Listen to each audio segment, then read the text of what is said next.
Hey, welcome to another album review, and today we actually have the first album from Breaking Benjamin, Saturate, which is a band that I actually really love. However, I have never heard this album before, so I guess, there was something new for me to explore of that. I mean, there's a lot of stuff I haven't heard from them actually, but yeah, I mean, super well known, I guess, emo rock band, although it's more of a hard rock for them. But yeah, one of the interesting things about this album that I found from the very beginning was that a lot of the songs in the album actually sounded more like the new metal from like the early 2000s, like some songs sounded sort of like grunge.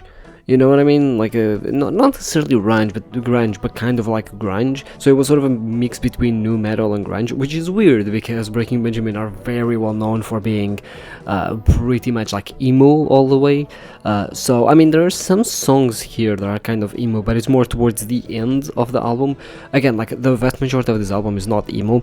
However, a lot of the, especially the well-known chorus, melodic chorus that they are kind of known for, uh, pretty much are present in this album. Like every song, be it the new metal ones or the I guess, I mean, I get it, like chorus is supposed to be melodic, but at least here it does sound like pretty much signature Breaking Benjamin. So that sound was already there, right? That singing was already there, which is again quintessential Breaking Benjamin. As for the album, it's a bit weird how, first of all, it's actually very, like, it has 13 songs, but it's actually a pretty short album. I found, like, most of the songs are 3-4 minutes maybe at max, but they're mostly 3 minutes. They're very quick songs. Again, something that I wasn't really expecting. And by far the song that I think surprised me the most was the closer of the album, Forever. This song is more of an indie song, at least at the beginning. Like a huge part of it is very, very, it's not like emo acoustic, it's actually like indie. It sounds indie from the very beginning. Like, if you presented me the first part of this song without any context of Breaking Benjamin or anything like that, I would think that it's just, one of those 2010s, like, indie, artists, with like one of those sad, depressing songs, right? That's kind of like what it sounded like, obviously then it sort of did bring, the second part of the song did bring that, metal rock sound, with the guitars and everything. And honestly, I would say this is actually the song that, to me, especially that part after the, indie, sounding indie or whatever, actually sounded like the most like Breaking Benjamin, weirdly enough. So, yeah, honestly, it's a song that caught me really off guard, and it's a song that I was not expecting to like, but it's a song that I actually really did like. I think it's probably my favorite in the album, I would say.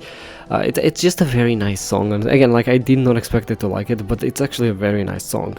But yeah, I did not actually know any other song in the album, so it's actually very interesting for me to be able to listen to this album from the get-go, and to actually listen to the beginning of Breaking Benjamin and how they sounded. And again, like, it's not, because it's hard to say, like, in terms of quality, because it's not that I feel that the quality here is bad. Would I say it's maybe generic to a certain degree? Yeah, again, it's not bad. I would say it's kind of generic to a certain point, and a lot of the things do sort of blend together. But that's the thing, like, it's hard for me to compare to later Breaking Benjamin, because every other album by Breaking Benjamin is not this grunge sound. It's not this, what did I even say? It's a new metal sound, like, it doesn't sound like that. Pretty much post this album, Breaking Benjamin from this point onward is just very emo, very, hard rock, very focused on hard rock, which is in where, in my opinion, they shine. So yeah, again, not to say that album is bad or anything like that, it's not necessarily what I vibed with. Also, I did think that the singing perhaps wasn't the best. As far as I know, the singer is mostly a guitarist. Like, he definitely does the rhythm guitar sections of the band, I'm pretty sure, or if he didn't, he does now, that's for sure. But yeah, like, here his voice, especially at points, is isn't the best, and I think that's why, like, again, I think he sounded the best by far doing the Forever song, right? Doing that hard rock song. I think that a lot of the grunge, it was fine, but again, it didn't really stand out. And the new metal, they sounded very weird in terms of singing.